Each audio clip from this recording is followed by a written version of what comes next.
بسم الله الرحمن الرحیم. افضل الناس من كان بعیبه بصیرا وعن عیب غیره ضریرا. افضل الناس پټولو خلقو کې د ټولو نه انسان من هغه څوک دی کان بعیبه بصیرا چې په خپل عیب باندې نظر کوونکی وي، وعن عیب غیره ضریرا او د نورو خلقو د عیب نه نابینا وي.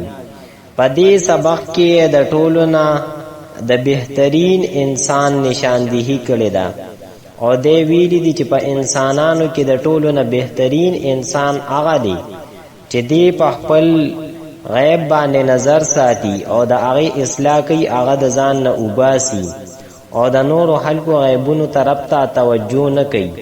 نو دا انسان د ټولو نه بهترین انسان دی.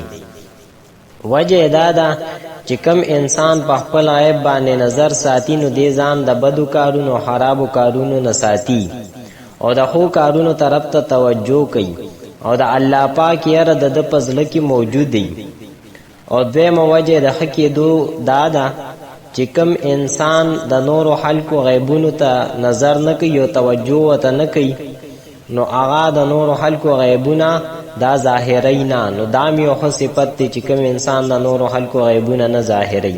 نو الله پاک دې موږ له توفیق راکړي چې موږ په خپلو غیبونو باندې نظر وساتو، د خپل ځان اصلاح وکړو او د نورو خلکو د غیبونو نه ځان ناخبره کړو. افضل الناس من کان بعیبه بصیرا وعن عیب غیره ضریرا. د دې لغوي تحقیق داسې دی چې افضلو دا د اسم تبذیل واحد مذکر صیغه ده او دا راضی د کرومه یکرمو باب نه فضله یفضلو فضلن مصدر راضی معنی دا بهترین کېدل. الناس دا الناس په اصل کې اناسونو، نو په شروع کې چې کومه حمزه واغم د تخفیف په غرض باندې حذف کړه او د هغې په عوض کې په شروع کې الف لام راوړو، په آخره کې چې کوم تنوین و نو هغه هم وغورځو د الف لام د وجې نه، نو دا الناس شو. کانا دا پهل ناقص دی. غیب دا واحد دی، د دې جمع راځي غیوب. بصیرن دا سیاد صفت تو دا راځي د کرومه یکرمو باب نه بصرا یبصرو. بصارتنی مصدر راځي معنی د لیدل. ضریر دام سیاد صفت تا او د دې معنی د نابینا او د دې جمع راځي ازرا. افضل الناس من کان بعیبه بصیرا وعن عیب غیره ضریرا. د دې لغوي تحقیق داسې دی چې افضل مضاف، الناس مضاف الیه، مضاف سره د مضاف الیه نه دا مبتدا، من اسم موصول، کانا پہل ناقص، پدی کی هو ضمیر هغه د دې اسم، بعیبه کی با حرف جار غیب مضاف ہی ضمیر مضاف الیه، مضاف سره د مضاف الیه نه دا مجرور شو د با حرف جار د پاره، جار سره د مجرور نه دا متعلق مقدم شو بصیرن سید صفت پوری. بصیرن سید صفت سره د خپل متعلق نه دا معطوف علیه و حرف عطف عن حرف جار غیبی مضاف غیر دا مضاف الیه دی د غیب د پاره بیا مضاف دی، هی ضمیر مضاف الیه، مضاف سره د مضاف الیه نه دا بیا مضاف الیه شو د غیب د پاره، مضاف سره د مضاف الیه نه دا مجرور شو د غن حرف جار د پاره، جار سره د مجرور نه متعلق شو ضریرن سید صفت پوری. دا متعلق دا دلته کې مقدم دی، ضریرن چې کوم متعلق ته هغه مؤخر دی.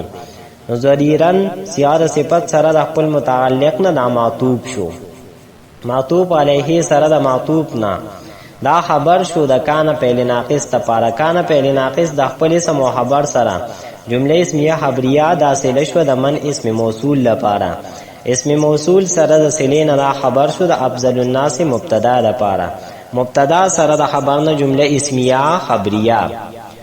البخل والجهل مع التواضع خیر من العلم والسخاء مع الكبر. البخل بخل والجهل او جهالت مع التواضع دا عاجزه سره، خیر دا بهتر دی من العلم دا علم نه، والسخاء او دا آغا سخانا مغل کبری چې د تکبر سره.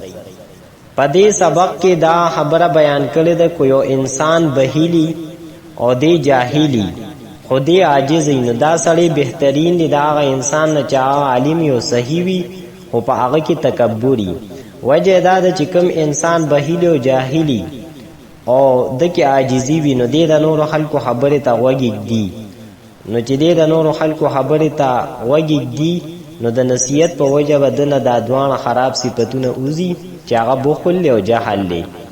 او کوم انسان کې چې تکبري نو د نورو خلکو خبرې ته غوږ نیږدي، او دا تکبر چې دی نو دا خو خراب مرض دی، نو چې د نورو خلکو خبرې ته غوږ نیږدي او په خپل پیږي نه چې دا خراب مرض دی نو دا د دنه اوزي نه، نو د دې وجې نه عاجزۍ ته یې ښه صفت ویلي، د تکبر ته یې بد صفت ویلی دی.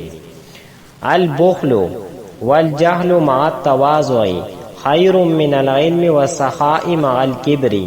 د دې لغوي تحقیق داسې دی چې البخل دا راځي د سمعا یسمعو باب نم، بخیلا یبخلو او د کرمه یکرمو باب نم راځي، بخلا یبخلو بخلنی مصدر راځي معنی دا بخیل کېدل.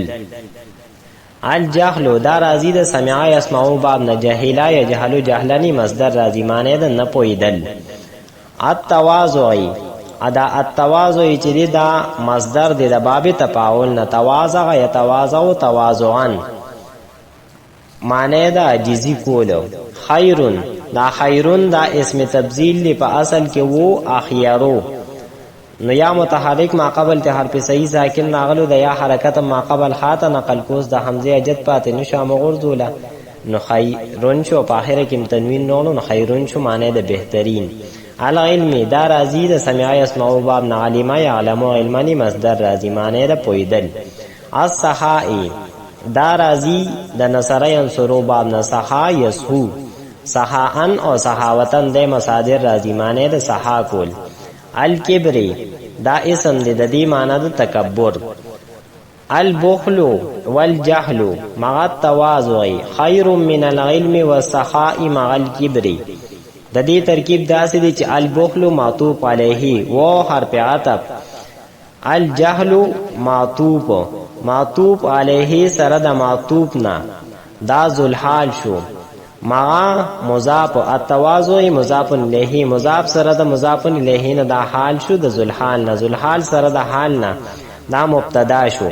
خیرون صيغه د اسم تبذیل او پدې کې هو ضمیر هغه د دې فاعل، من حرف جار، العلم معطوف علیه و حرف عطف، السخاء معطوف علیه سره د معطوف نه دا ذوالحال شو، مع مضاف التکبر مضاف الیه، الکبر مضاف الیه مضاف سره د مضاف الیه نه دا حال شو د ذوالحال لپاره، ذوالحال سره د حال نه دا مجرور شو د من حرف جار د پاره، جار سره د مجرور نه دا متعلق شو خیرون اسم تبذیل پوری. اسم تبذیل سره د خپل فاعل او متعلق نه دا شی به جمله دا خبر شو د مبتدا د پاره، مبتدا سره د خبر نه جمله اسمیه خبریه.